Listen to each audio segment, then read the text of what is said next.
Dito ngayon ang biyahedor sa Oslo, mga kabiyahedor.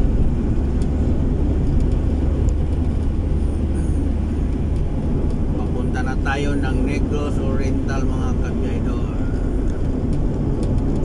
At tapos punta tayo ng Negros Occidental. Doon tayo matulog sa San Carlos City, Negros Occidental. Tayo yan sa Oslo. Kita nyo yung daan dito. Pinakita ko naman daan. Bangil yun sa kabilang gilid. Sa kabilang gilid, bundok. Sa gabi dito, ang dilim siguro. Wala namang ilaw dito sa daan.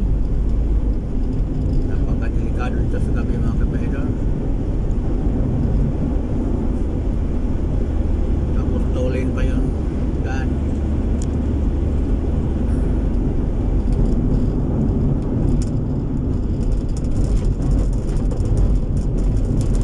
Papunta na tayo ng Liloan Port Santander. Yan sakay papunta ano. Sakay naman tayo ng barge na mahal, no? Liloan Port to Sibulan Port. Mahal masahe doon sa Fort Wells kanina. Hindi ko maintindihan dyan ng kabahedor bakit mahal sila, no?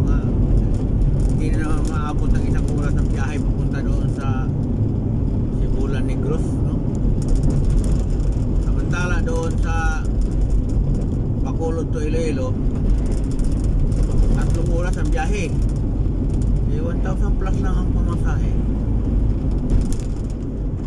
Kaya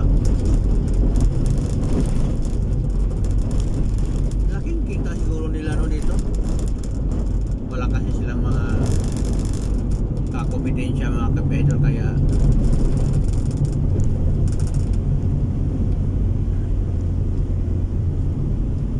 ang yaman na siguro na may-ari ng barge dito.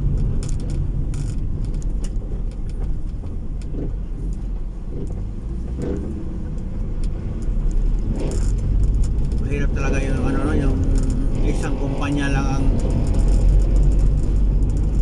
nagbibiyahe.